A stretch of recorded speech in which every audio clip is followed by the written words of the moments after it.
हमारे साथ हमारे एक्सपर्ट मौजूद हैं, सीनियर स्पोर्ट्स जर्नलिस्ट हैं आसिफ खान। अस्सलाम वालेकुम and welcome to the show Asif. वालेकुम सलाम Zubaira and Faisal. Thank you Asif भाई, thank you for being on the show. So Asif, साथ ही साथ आसिफ के साथ साथ हम ज्वाइन इन करवा देते हैं पाकिस्तान के फॉर्मर ओलंपियन हमारे साथ मौजूद हैं शनाज शेख साहब। तो शनाज साहब अस्सलाम वालेकुम and welcome to the show. वालेकुम अस्सलाम, क्या बोले जी शनाज साहब, आपको आवाज आ रही है मेरी? आवाज आ रही है। अच्छा जी। सो शनाज साहब, सबसे पहले मैं आपसे ही सवाल पूछूंगी, क्या गलत हुआ कल? क्या कहाँ चूक गए हमारे लड़के? 4-0 भारत से शिकस्त। इसलिए ऑल ओवर आप टूर्नामेंट को देखें, मैंने सारे मैचेस जो है वो दर्ज किए हैं। सवाए भारत के बाकी जो 4 मैचेस हम खेले हैं तो पाकिस्तान की परफॉर्मेंस जो है रीजनेबल है। आपको पता है कि ये टीम जो है ये बिल्कुल नई टीम है। 80% जो बच्चे हैं इसमें जूनियर के और दूसरे हैं, और इनका इंटरनेशनल एक्सपोजर जो है वो किसी का 15 मैचेस है, किसी का 20 है। और आजकल की डेट ऑफ स्पोर्ट्स में जो है वो मैच टेम्परामेंट बहुत काउंट करता है। मैं कोई डिफेंड नहीं कर रहा, लेकिन अगर 4 मैचेस देखे तो वो रीजनेबल थी। यानी कि बाकी भारत के खिलाफ जो है हमारा जो सबसे बड़ा जो डिफरेंस था वो था प्लेंटी कॉर्नर्स का। कि आप देखिए प्लेंटी कॉर्नर्स का जो उनका कप्तान है मनप्रीत सिंह, उसने तो तकरीबन 200 मैचेस खेले हैं। और वही मैं कोचिंग से बात भी कर रहा था, तो मैंने कहा था कि एक तो प्लेंटी कॉर्नर्स जो है वो कम से कम देने हैं, और दूसरा यह है कि प्लेंटी कॉर्नर्स का जो बैलेंस उसका है वो आजकल दुनिया का वर्ल्ड का नंबर 1 है, तो उसको आपने जो है उसको डिफेंड करना है। लेकिन वो हमारे बच्चे नहीं कर सके। लेकिन इसमें नाउमीड होने की जरूरत नहीं है। ये जो चैंपियंस ट्रॉफी है ये हमारे लिए ब्लेसिंग डिस्गाइज भी होगा, क्योंकि जो आने वाली एशियन गेम है उसमें हमें जो है हमें खामियां जो आई हैं, हमें पता थी खामियां इनकी। इनका सबसे बड़ा था बॉल हैंडलिंग का मसला था, सबसे बड़ा बच्चों को आगे डी के बीच में बॉल हैंडलिंग जो है इनका मसला था। इनका मसला बैट बॉल वॉचिंग का था। तो मैं समझता हूँ कि ये चीजें जो है वो मैंने ऑब्जर्व कर ली है और हमने ड्रिल भी बना लिया है। तो इंशाल्लाह ताला आप देखेंगे कि आप एशियन गेम में जो है तो इंशाल्लाह ताला जो है वो बेहतर परफॉर्मेंस जो है आपको नजर आएगी। आसिफ भाई की तरफ चलते हैं। आसिफ भाई, अगर हमें बता सकें, पाकिस्तान की स्ट्रेटजी हॉकी के हवाले से हमें लगा कि पहले मैच से ये थी कि हमने पेनल्टी कॉर्नर लेने गए, हम गोल्स करने ज़्यादा नहीं गए, और पेनल्टी कॉर्नर लेने के बाद उसको हम कन्वर्ट नहीं कर पाए। फर्स्ट 2 मैचेस में हमने देखा था 14 पेनल्टी कॉर्नर्स मिले थे, आपने एक भी कन्वर्ट नहीं किया। पहला पेनल्टी कॉर्नर आपने जाके तीसरे मैच में कन्वर्ट किया था अगेंस्ट कोरिया। सो आपको लगता है कि this is one of the weakness which is clearly obvious, और उस पर अगर शायद काम होता तो रिजल्ट्स डिफरेंट होते? देखिए, पाकिस्तान की जो टीम मैनेजमेंट है वो भी नई है। सकलैन है जो लीड कर रहे हैं, बाकी शहनाज शेख साहब शायद जा नहीं सके थे, और इनको भी जाना था लेकिन जा नहीं सके थे। और इनके दौर में ही जब ये चीफ कोच थे तो पाकिस्तान ने फाइनल खेला था इसी चैंपियंस ट्रॉफी का, और बड़ा कंट्रोवर्सी हुई थी वहाँ पर। लेकिन पाकिस्तान का जो स्टाइल ऑफ प्ले पर तो हम बाद में आएंगे। पाकिस्तान हॉकी के मसाइल बहुत ज़्यादा हैं, पैसे नहीं मिलते हैं लड़कों को। अब तो खैर ये फेडरेशन जब से आई है इन्होंने तो पैसे देना शुरू किए हैं, लेकिन सबसे बड़ा मसला है पैसा। अगर आपके पास क्रिकेट की तरह पैसा हो, या क्रिकेट या दूसरे स्पोर्ट्स में पैसा नहीं होता ना, पैसा नहीं मिलेगा जब तक आपको आप कवरेज भी नहीं देंगे, मीडिया भी इतनी बात नहीं करेगा, जब तक इतनी बड़ी शिकस्त नहीं होगी बात नहीं करेगा। पाकिस्तान का हॉकी रैंक है इस वक्त 16 और इंडिया का है चौथा। नेदरलैंड नंबर 1 है, बेल्जियम है, फिर एक और टीम है, फिर इंडिया है। तो इंडिया का स्टैंडर्ड ऑफ आप देख लें कितना ज्यादा, प्रॉब्ली करंट रैंकिंग में 3rd पे इंडिया है। और उस स्टैंडर्ड को अब मैं वापस वो इस बात पे आती हूँ। शहनाज साहब, आपके ऊपर मैं फिर से ये सवाल थ्रो करना चाहूंगी। जिस तेजी से हमने इंडिया का स्टैंडर्ड बेहतर होते हुए देखा है हॉकी में, मैं बार बार कहती हूँ पास्ट ग्लोरीज बहुत ज्यादा है, मगर उन पास्ट ग्लोरीज को हमने संभाल के नहीं रखा है, और बहुत सारा ब्लेम जो है वो अक्सर फॉर्मर ओलंपियंस पे दिया जाता है। बट एक चीज जो कि कल मेरी नज़रों से गुजरी और मुझे शायद थोड़ा सा अफसोस हुआ वो सुन के, मोहम्मद सकलैन साहब का एक शॉट मेरे सामने से, मेरी नज़रों के सामने से गुजरा, जहां वो ये कह रहे थे कि कोई प्लानिंग नहीं की हमने इंडिया के खिलाफ जो है हमने सिर्फ दिल से खेलना है और सिर्फ जज्बे से खेलना है। क्यों हम भूल जाते हैं कि this is a technical sport, और ये जज्बा जुनून बिल्कुल अच्छी बात है, मगर जज्बा जुनून के साथ हमें अपने स्किल्स को पीछे नहीं रखना है। शहनाज साहब, आपको मेरी आवाज़ आ रही है? मेरा ख्याल से डिस्कनेक्ट हो गए हैं शहनाज साहब से, हमारी आवाज़ जो है वो थ्रू नहीं हो पा।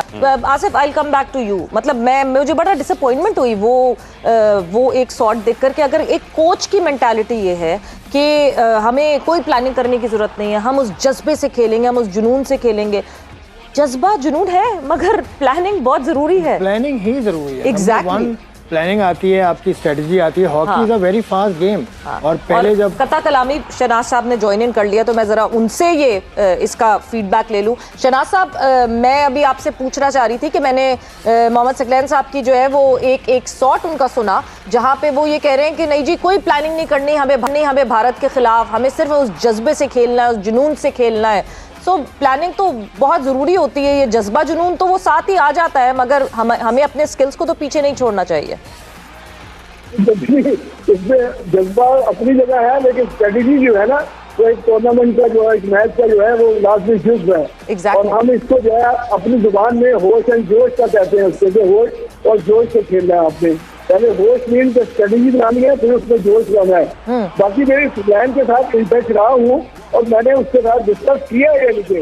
और हमने खास तौर पर मैंने 20 कॉर्नर्स के बारे में उसको बताया था कि उनका जो कप्तान है उसके 20 कॉर्नर्स की जो है रेशो बहुत अच्छी है, तो इसलिए आप जो है उसको डिफेंड करना है।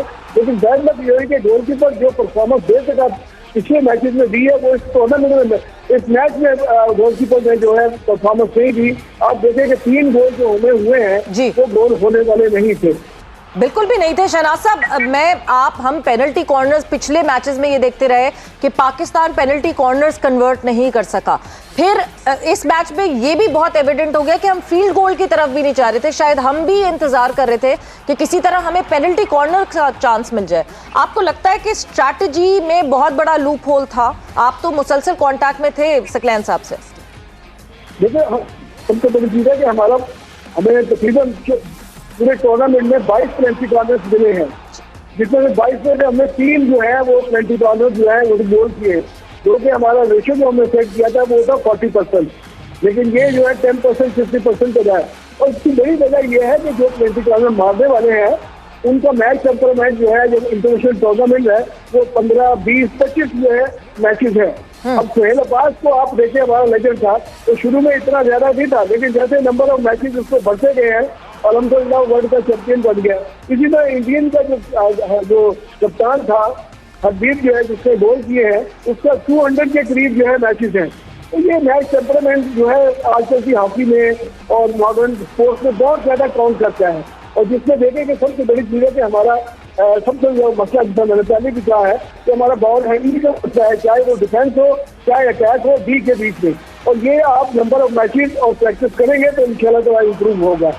सर, इसमें शहनाज साहब 2 चीज़ें जानना चाहेंगे आपसे। एक तो ये कि सोहेल अब्बास, जब भी आप पेनल्टी कॉर्नर की बात करेंगे आप कहेंगे सोहेल अब्बास आके सिखा दें हमें, और जब भी पेनल्टी कॉर्नर की बात होगी कि वो इतने अच्छे पेनल्टी कॉर्नर स्पेशलिस्ट थे, अब वो आने को तैयार नहीं है। PHF के जिस तरह के इश्यूज़ हैं, इस इदारे में आके रिप्रेजेंट करना थोड़ा मुश्किल है उनके लिए, तो हम इससे कैसे बाहर निकलेंगे? दूसरा ये कि आप सीनियरिटी की आपने बात की, उमर भुट्टा हमारे कप्तान हैं, उनको भी 200+ मैचेस हैं, तो सीनियरिटी तो आपकी टीम में थी, लेकिन आपको लगता है कि ये जो हम पिन पॉइंट स्पेसिफिक इश्यूज पे करते हैं उसके अलावा हमें ब्रॉडर टर्म में देखने की जरूरत है कि हॉकी के इश्यूज हैं क्या? देखिए सबसे बड़ी बात है, हमने ये हर टीम में ये जो एशियन चैंपियनशिप है, ये तैयारी का जो है टूर्नामेंट था, जो कि एक्चुअल जो है टारगेट है वो एशियन गेम, जहाँ से हमें जो है वो क्वालिफिकेशन जो है वो जिसमें टॉप टीम जो एक होगी उसमें क्वालिफाई करना है।